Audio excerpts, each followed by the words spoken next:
Wah, Dari ufuk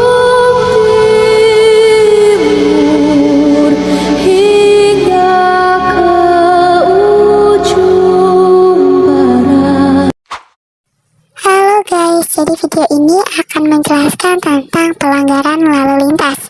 Sebelumnya kenalin, nama aku Novita Prima Ramadana, linknya akan aku taruh bawah ya.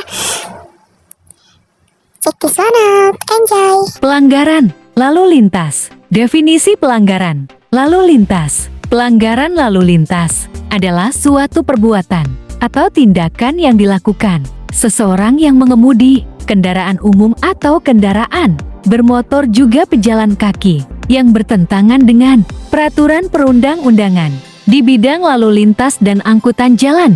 Contoh pelanggaran lalu lintas. Pelanggaran lalu lintas yang sering terjadi. Pertama, menerobos lampu merah. Menerobos lampu merah merupakan tindakan di mana saat rambu lalu lintas sudah menunjukkan warna merah yang artinya berhenti, namun pengendara malah menerobos lampu merah tersebut dan menghalangi pengguna jalan lain yang sedang melintas. Pasal yang mengatur tentang menerobos lampu lalu lintas. Pasal 104 ayat 4 huruf E berbunyi, setiap orang yang mengemudikan kendaraan bermotor di jalan wajib mematuhi ketentuan alat pemberi isyarat lalu lintas APIL. Kedua, tidak menggunakan helm. Undang-Undang Nomor 22 Tahun 2009 tentang Lalu Lintas dan Angkutan Jalan sudah mengatur mengenai kewajiban pengendara untuk penggunaan helm berstandar nasional Indonesia SNI. Bahkan dalam undang-undang tersebut dengan jelas tertera pula sanksi jika pengemudi tidak mengenai helm, maka ia bisa dipidana kurungan. Ketiga, tidak menyalakan lampu kendaraan. Pasal 107 Undang-Undang Nomor 22 Tahun 2009 tentang Lalu Lintas dan Angkutan Jalan menyatakan bahwa pengemudi kendaraan bermotor wajib menyalakan lampu utama kendaraan bermotor yang digunakan di jalan pada malam hari dan pada kondisi tertentu.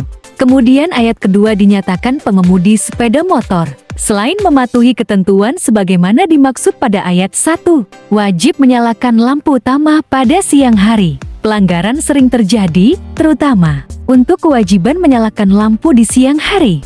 Keempat, tidak membawa surat kelengkapan berkendara. Aksi tilang yang dilakukan pihak kepolisian juga sering terjadi terhadap pengendara yang tidak membawa surat-surat berkendara seperti surat izin mengemudi, SIM, serta surat tanda nomor kendaraan STNK. Berbagai operasi yang tengah gencar dilakukan, aparat acap kali mendapati pelanggaran semacam itu.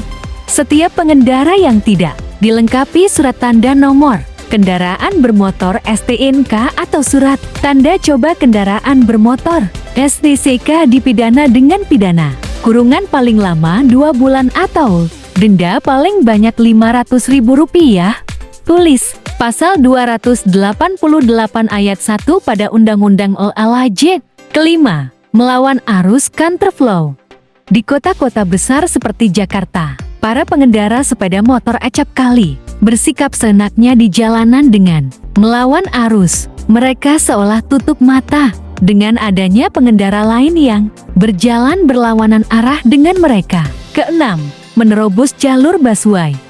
Maraknya kecelakaan akibat aksi nekat pengendara yang masuk ke jalur busway juga tidak membuat pengendara lainnya jera. Begitu penjagaan dari para petugas mengendur, tindakan indisipliner ini akan kembali berulang. Padahal sanksi yang dikenakan untuk pelanggaran ini juga tidak ringan.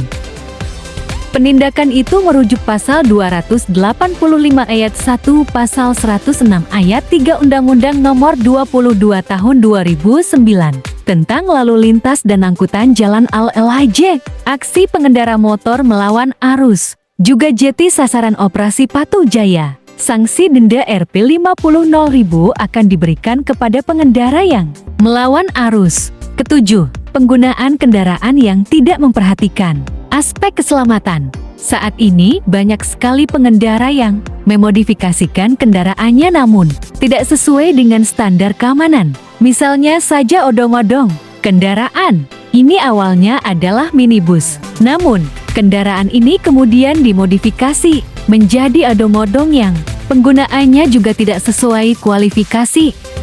Kedelapan, tidak menggunakan spion. Pentingnya kesadaran menggunakan kaca spion saat berkendara seringkali diabaikan. Padahal kaca spion dapat membantu pengemudi untuk memastikan bahwa kondisi saat itu kondusif untuk membelokkan kendaraan. Hal ini juga berguna untuk meminimalisir terjadinya kecelakaan. Berdasarkan Undang-Undang Nomor Kedua tentang Lalu Lintas dan Angkutan Jalan, Pasal 285 Ayat 1, pengendara akan ditilang atau didenda sebesar Rp250.000 jika kendaraannya tidak dilengkapi dengan kaca spion. Kesembilan, berkendara melewati trotoar. Seyogianya trotoar merupakan tempat bagi pejalan kaki. Namun nyatanya, pejalan kaki juga diserobot oleh para pengendara motor. Dengan tanpa merasa bersalah, mereka mengendarai kendaraannya di atas trotoar sehingga memaksa pejalan kaki untuk mengalah dengan alasan menghindari kemacetan. Thank you. Sekian dari saya. Teman-teman jangan ada yang melanggar lalu lintas ya. Sayangi dirimu, atau nanti ketemu Pak Polisi.